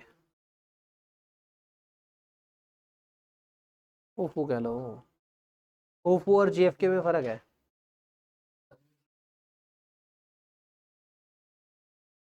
रीड भी रहने दो, उलझ जाओगे पढ़ के।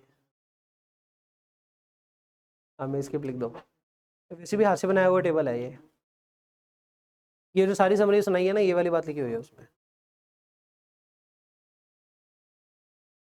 ये चैप्टर हो गया, दो ये बिल निबड़ो। ये बिल देखो, पटाखा चैप्टर है, लंबा बहुत है, कटन पाना कुछ नहीं।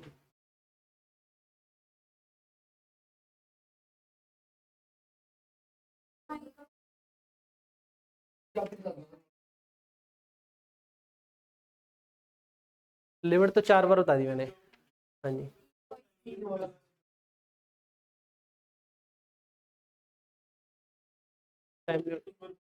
हाँ,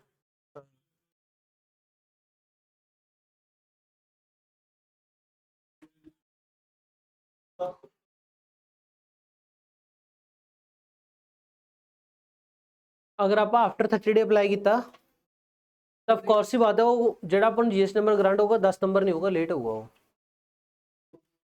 मतलब 10 अक्टूबर ग्रांट हो रहे हैं, जिस दिन ग्रांट होगा बेसिकली, जिस दिन जीएस नंबर ग्रांट होगा उदू बाद आईटीसी मिलेगा। तेरा कोई मतलब, आपका कसूर नहीं, मेरी गलती थी, मैंने 10 सितंबर लिख दिया था वहां पे भी डेट, तभी कंफ्यूजन हो। स्पीड पे पढ़ाना तो फिर चार्ट चूट नहीं बनते यार, कल बस बोल सकते हैं। ईवे बिल में क्या सीन है? सबसे पहली बात, कब इशू होता है? गुड्स हो, मूवमेंट हो, goods any movement any, e-way bill नहीं लगेगा। Goods movement, movement doesn't matter supply के लिए हो रही है अदरवाइज हो रही है, माल बिक रहा है तो भी लगेगा, माल सेल नहीं हो रहा, सिंपल वैसी मूवमेंट हो रही है जॉब वर्क के लिए, एग्जीबिशन के लिए, तो भी लगेगा, सेल ऑफ रिटर्न बेसिस तब भी लगेगा। कौन जनरेट करेगा? जेड़ा बंदा मूवमेंट कॉज कर रहा है। मूवमेंट कौन कॉज करता है? It can be supplier, it can B recipient. It is possible कि रेसिपिएंट परचेज कर रहा है और रेसिपिएंट खुद ही ईवे बिल जनरेट कर रहा है, जो बंदा मूवमेंट कॉज करेगा भाई। ठीक है, इसके अलावा ये बात इंपॉर्टेंट है क्या? वैसे हमें पता है कि यार 50,000 की वैल्यू चाहिए, उसके बेसिस पे हम पता लगेगा कि इनवॉइस यूनिट ई वे बिल लगाना कि नहीं। 50,000 की जो वैल्यू देखनी होती है वो हमने एग्जाम्प्ट छोड़ के देखनी है, लेकिन जीएसटी मिलाकर देखनी है। ठीक हो गया। अब ये पॉइंट क्या है, क्या था, दो केसेस ऐसे थे जहाँ पे हमने सेक्शन 24 से रिलैक्सेशन दी हुई थी मैंडेटरी रजिस्ट्रेशन के लिए। वो दो केसेस कौन से थे? अगर आप इंटरस्टेट सप्लाई कर रहे हो हैंडीक्राफ्ट गुड की, अगर आप इंटरस्टेट सप्लाई कर रहे हो हैंडीक्राफ्ट गुड की और आपकी टर्नओवर 20 लाख या 10 लाख एक्सीड नहीं हो रही, तो आपको जीएस नंबर मैंडेटरी नहीं था। जहाँ पे रिलैक्सेशन दी थी जीएस नंबर के लिए, वहां पे ई वे बिल मैंडेटरी कर दिया। तो कहते interstate transfer of the handicraft good, जेड़ा बंदा एग्जम्प्टेड है उसको ई वे बिल मैंडेटरी है, चाहे वैल्यू ऑफ सप्लाई 50,000 एक्सीड ना, चाहे कंसाइनमेंट वैल्यू 50,000 एक्सीड ना भी करे तो भी। इसके अलावा अगर जॉब वर्कर को भेज रहे हो इंटरस्टेट, तब भी जरूरी है। मेरी बात सुनना, अगर ऐसा केस कहें इंटरस्टेट मोबाइल फोन सेल कर रहे हैं 25,000 की, इंटरस्टेट मोबाइल फोन 25,000 की सप्लाई हो रही है, क्या ई वे बिल लगेगा? इंटरस्टेट है, नहीं लगेगा। हैंडीक्राफ्ट गुड है 25,000 की, लगेगा। मोबाइल फोन है 55,000 का, इंटरस्टेट लगेगा। इंट्रास्टेट मोबाइल फोन 55,000 लगेगा। ਇੱਥੇ ਇੰਟਰਾ ਦਾ ਕੋਈ ਰੈਲੇਵੈਂਸ ਹੁੰਦਾ ਨਹੀਂ ਈਵੇ ਬਿੱਲ ਦੇ ਵਿੱਚ, ਸਿਰਫ ਆ ਦੋ ਕੇਸਿਸ ਦੇ ਵਿੱਚ, ਹੋਰ ਕਿਤੇ ਨਹੀਂ ਹੈ।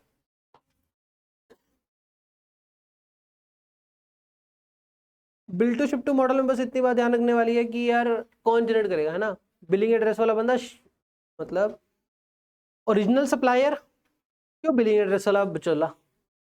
क्योंकि जहाँ पे डिलीवरी हो रही है वो तो एंड पर्सन हो गया, पहले वाला पर्सन नहीं सेकंड वाला पर्सन, पहले वाला सेकंड वाला कोई भी कर सकता है, कोई दिक्कत नहीं है।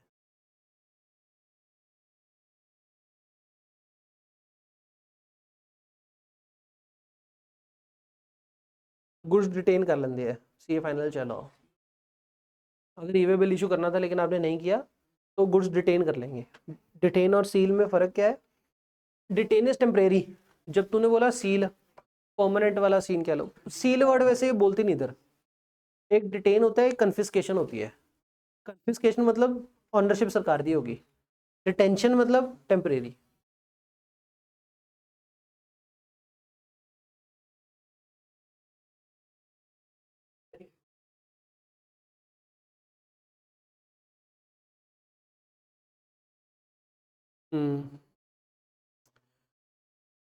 वो लोकल च मोबाइल विंग वाले ऑफिसर होन, वो मेन हाईवे से खड़े होंगे, लोकल मिलते नहीं ਆਪਾਂ ਨੂੰ। चलो यार,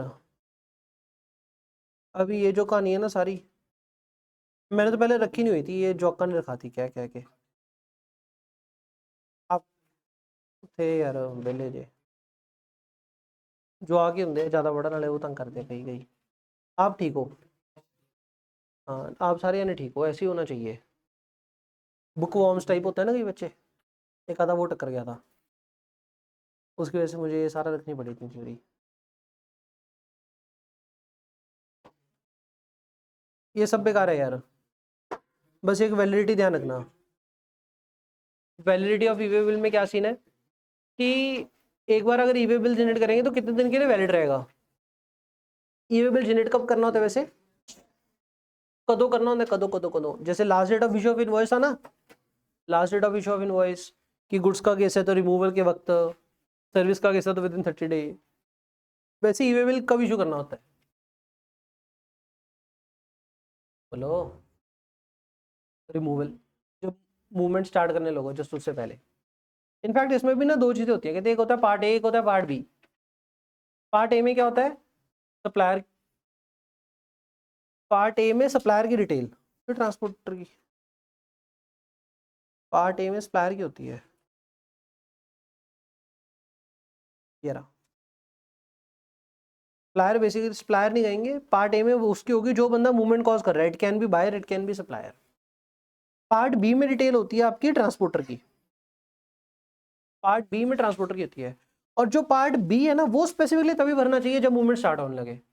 मतलब क्या होता है कि एक क्वेश्चन पढ़ा है ऐसे कि फ्राइडे को इनवॉइस इशू हो गया और फ्राइडे को पार्ट ए भर दिया गया, ठीक हो गया। लेकिन मूवमेंट कब शुरू होने लगी? मंडे को। तो पार्ट बी कब भरना चाहिए? मंडे को। और जो वैलिडिटी शुरू होगी वो भी पार्ट बी से शुरू होगी, ना कि पार्ट ए से। जब पार्ट बी भरा जाएगा, पार्ट बी किसकी डिटेल होती है? ट्रांसपोर्टर की, मतलब व्हीकल नंबर केड़ा है, ड्राइवर का नाम की है। और ई वे बिल की वैलिडिटी कब से कितने टाइम के लिए रहेगी, है ना? डिपेंड करता है डिस्टेंस कितना ट्रैवल करना है। अगर डिस्टेंस ट्रैवल है आपका है, और एवरी 200 किलोमीटर के लिए एक दिन देंगे, मतलब अगर डिस्टेंस आपका 54 किलोमीटर है तो 2 दिन पूरे हो गए, तीसरा दिन अद्धा हो गया, लेकिन उसको भी 3 डेज देंगे कंप्लीट। 3 कंप्लीट है। अब ये 3 दिन शुरू कहाँ से होंगे? लेट्स से आपने 18 सितंबर को 10 बजे जनरेट किया, राइट? तो 18 सितंबर तो चल ही रहा है दिन, पार्ट वाला दिन भूल जाओ। नया दिन फ्रेश कब से चढ़ेगा? 18 की रात को चढ़ेगा, उसको ऐसा बोलते हैं मिडनाइट ऑफ 1819। मिडनाइट ऑफ 1819 से शुरू करो, वैलिडिटी कब तक जाएगी? 3 दिन के लिए जाएगी। तो 19, 20, 21, तो मिडनाइट कौन सा हो गया? 20, 21। मिडनाइट 20, 21 मतलब 19, 20, 21 कितना हुआ? 18 + 3 21, 21, 22 होगा। 21 सितंबर और 22 सितंबर, मिडनाइट ऑफ 3 दिन जोड़ दो ना, 18 + 3 21, 19 + 3 22। तो मिडनाइट ऑफ 21, 22 तक आपकी रहेगा, मतलब 21 ही पूरा दिन, रात को 12 बजे तक। 21 की रात 12 बजे तक रेसिपेंट के पास पहुंच जाने चाहिए गुड्स। अगर ना पहुंचे, उससे पहले ही पकड़ लिए रास्ते में, तो डिटेन कर लेंगे। तो दिस इज वैलिडिटी। अब वैलिडिटी जनरली 20 कब, 200 कब? अगर आपका सिंपल केस है तो 200 लिमिट है। 20 कब है? अगर पानी के थ्रू जा रहे हो तो। मल्टी मॉडल शिपमेंट है। मल्टी मॉडल मतलब थोड़ा सा सड़क, थोड़ा सा पानी, थोड़ा सा भी अगर पानी आ गया तो 20 किलोमीटर वाला लॉ लगेगा। तो ये मैं गलत कह गया यहाँ पे। अगर सिंपल लॉ केस है आपका 54 किलोमीटर वाला, तो एक दिन ही लगेगा इसके लिए। तो अगर 540 होता, फिर सही आंसर। 540 थे, हाँ सही है। 20 किलोमीटर कब लॉ लगाना है? या तो over dimensional cargo. Over dimensional cargo मतलब 2D वाले ट्रक होते हैं जो धीरे धीरे चलते हैं, over dimensional. Over dimensional cargo या फिर मल्टी मॉडल शिपमेंट पानी के थ्रू, तो 20 किलोमीटर, बस इतना बहुत है। फिर आ गया कैंसिलेशन ऑफ ईवे बिल कर सकते हो। ईवे बिल कब कैंसिल कर सकते हैं? अगर आपने मूवमेंट स्टार्ट ही नहीं करी तो, where the goods are either not transported or are not transported as per the details furnished in the e way bill. या तो मूवमेंट स्टार्ट ही नहीं करी, या फिर जैसे आपने ये मूवमेंट स्टार्ट करी है, ईवे बिल वैसे नहीं बनाया, मतलब ईवे बिल तो आपने बना दिया 18 ट्रकों का, 18 टैरो वाले ट्रक का, और गुड्स जा रहे हैं आपके रेडे पे। रेडे, अच्छा एक बात, एक और बात, जब मैंने बोल दिया ना रेडे पे, रेडे के लिए आपको ईवे बिल नहीं चाहिए होता। ये नीचे लिखा होगा, अगर नॉन मोटराइज कन्वेंस है ना, ये पहली लाइन ही है। अगर नॉन मोटराइज, ये भी इंपॉर्टेंट है, सिचुएशन कहाँ पे ईवे बिल नहीं चाहिए। अगर नॉन मोटराइज है ना रेडे पे, तो आपको ईवे बिल चाहिए ही नहीं होता, तो ईवे बिल कैंसिल कर दो जो बनाया था हमने। और ईवे बिल कितने टाइम में कैंसिल कर सकते हैं? विद इन 24 आवर्स कैंसिलेशन कर सकते हैं ऑफ द जनरेशन। और कैंसिल नहीं कर सकते कब? जब रास्ते में वेरीफाई हो गया। ये चीज़ हमने एक और जगह पढ़ी थी, रास्ते में अगर वेरीफाई हो गया तो कैंसिल नहीं करना। इनवॉइस,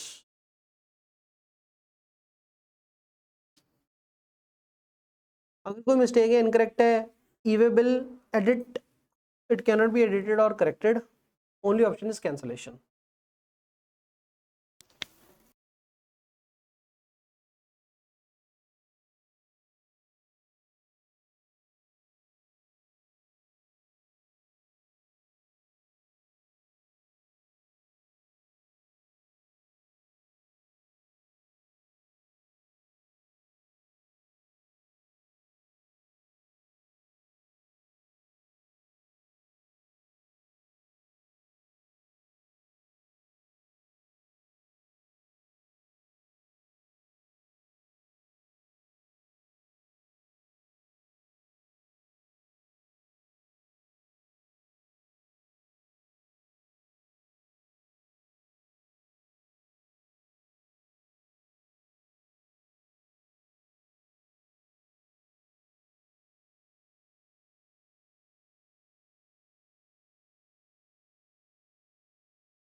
ई वे बिल कब नहीं चाहिए आपको, या तो नॉन मोटराइज कन्वेंस है, या फिर कस्टम अथॉरिटी वाले ट्रांसपोर्ट कर रहे हैं तो होनी चाहिए, या फिर मिनिस्ट्री ऑफ डिफेंस वाले तो होनी चाहिए, या फिर ये क्या सीन है, कहते हैं अगर गुड्स की मूवमेंट हो रही है सिर्फ वेट तुलवाने के लिए, कंधे पे जीएनए है, क्योंकि है ना कंधे पे जाएंगे वेट होगा फिर ही इनवॉइस इशू करांगे, फिर ही वे बिल जनरेट कर पाएंगे।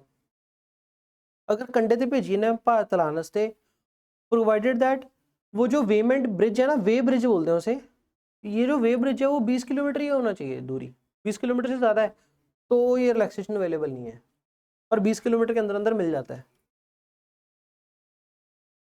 तो ठीक है जी, तब ई वे बिल नहीं चाहिए। और कब नहीं चाहिए, जब को आपका एम्प्टी कार्गो कंटेनर, ये बहुत बार एमसीक्यू में आता है, एम्प्टी कार्गो कंटेनर अगर ट्रांसपोर्ट कर रहे हो, empty LPG gas cylinder transport कर रहे हो, एग्जाम सप्लाई नॉट सप्लाई, ये वाले केसेस।